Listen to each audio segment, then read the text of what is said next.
സുസിലോൺ energy limited അവർ Q2 result publish ചെയ്തിരിക്കുന്നു. സെപ്റ്റംബറിൽ എൻഡായ quarter result ആണ് പബ്ലിഷ് ചെയ്തിരിക്കുന്നത്. എമൗണ്ട് റെപ്രസെന്റ് ചെയ്തിരിക്കുന്നത് കോടിയിലാണ്. അപ്പൊ നമുക്ക് നേരിട്ട് ഡീറ്റെയിൽസിലേക്ക് പോകാം.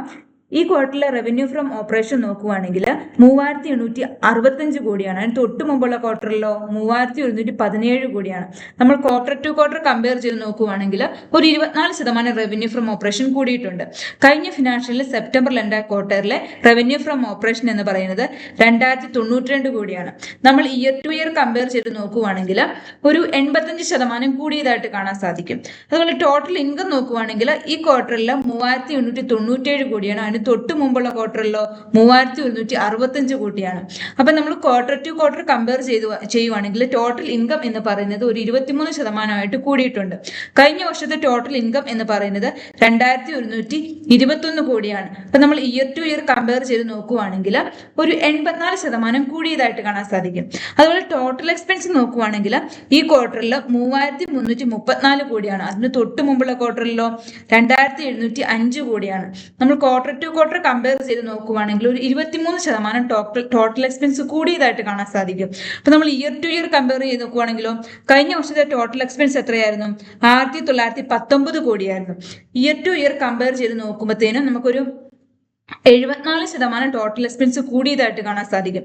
അപ്പൊ ഇയർ ടു ഇയർ കമ്പയർ ചെയ്യുമ്പോഴത്തേക്ക് നമുക്ക് കാണാൻ സാധിക്കും 265 കോടിയിൽ നിന്നും 425 കോടിയായിട്ട് അതർ എക്സ്പെൻസ് കൂടിയിട്ടുണ്ട്. അതുപോലെ എംപ്ലോയീസ് ബെനിഫിറ്റ് എക്സ്പെൻസ് എന്ന് പറയുവാണെങ്കിൽ 241 കോടിയിൽ നിന്നും 291 കോടിയായിട്ട് കൂടിയിട്ടുണ്ട്. അതുപോലെ കൺസംഷൻ ഓഫ് റോ മെറ്റീരിയൽസ് നോക്കുവാണെങ്കിലോ 1607 കോടിയിൽ നിന്നും അത് 2428 കോടിയായിട്ട് കൂടിയിട്ടുണ്ട്.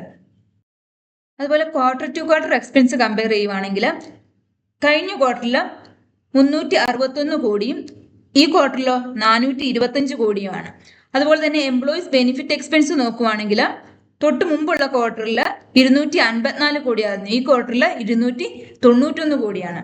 നമുക്ക് ടോട്ടൽ കമ്പനിയുടെ ടോട്ടൽ ഇൻകം നോക്കുവാണെങ്കിൽ നെറ്റ് പ്രോഫിറ്റ് ആഫ്റ്റർ ടാക്സ് നോക്കുവാണെങ്കിൽ ഈ ക്വാർട്ടറിൽ 1279 കോടിയും അതിന് തൊട്ട് മുമ്പുള്ള ക്വാർട്ടറിലോ 324 കോടിയാണ്. നമ്മൾ ക്വാർട്ടർ ടു ക്വാർട്ടർ കമ്പയർ ചെയ്ത് നോക്കുവാണെങ്കിൽ ഒരു 295% കൂടിയതായിട്ട് കാണാൻ സാധിക്കും. അപ്പം കഴിഞ്ഞ വർഷത്തെ നെറ്റ് പ്രോഫിറ്റ് എന്ന് പറയുന്നത് എത്രയാണ്? കഴിഞ്ഞ വർഷത്തെ നെറ്റ് പ്രോഫിറ്റ് 200 കോടിയാണ് വരുന്നത്. അപ്പൊ നമ്മൾ ഇയർ ടു ഇയർ കമ്പയർ ചെയ്യുമ്പോഴത്തേനും ഒരു 540% കൂടിയതായിട്ട് കാണാൻ സാധിക്കുന്നുണ്ട്. അതുപോലെ നമ്മൾ EPS ഏർണിംഗ് പെർ ഷെയർ നോക്കുവാണെങ്കിൽ ഈ ക്വാർട്ടറിൽ എത്രയാണ്? 0.93 പൈസയാണ് വരുന്നത്. അതിന് തൊട്ട് മുമ്പുള്ള ക്വാർട്ടറിലോ 0.24 പൈസയാണ് വരുന്നത്. നമ്മൾ ക്വാർട്ടർ ടു ക്വാർട്ടർ കമ്പയർ ചെയ്യുവാണെങ്കിൽ ഒരു 288% കൂടിയിട്ടുണ്ട്. കഴിഞ്ഞ വർഷം എത്രയായിരുന്നു EPS എന്ന് പറയുന്നത്? 0.15 ആയിരുന്നു. നമ്മൾ ഇയർ ടു ഇയർ കമ്പയർ ചെയ്ത് നോക്കുവാണെങ്കിൽ ഒരു 520% കൂടിയിട്ടുണ്ട്. അപ്പം നമുക്ക് ഈ ഡേറ്റ ഒന്ന് സമ്മറൈസ് ചെയ്ത് നോക്കുവാണെങ്കിൽ കാണാൻ സാധിക്കും. Revenue from operation quarter to quarter growth ഉണ്ടായിട്ടുണ്ട്. ഇയർ ടു ഇയർ എന്ന് പറയുമ്പോൾ നല്ല രീതിയിൽ ഒരു ഗ്രോത്ത് ഉണ്ടായിട്ടുണ്ട്. പ്രോഫിറ്റ് ആഫ്റ്റർ ടാക്സോ ഇയർ ടു ഇയറും ക്വാർട്ടർ ടു ക്വാർട്ടറും നല്ല രീതിയിൽ ഗ്രോത്ത് ഉണ്ടായിട്ടുണ്ട്. EPS ലാണെങ്കിലും ഇയർ ടു ഇയറും ക്വാർട്ടർ ടു ക്വാർട്ടറും നല്ല രീതിയിൽ ഗ്രോത്ത് ഉണ്ടായിട്ടുണ്ട്.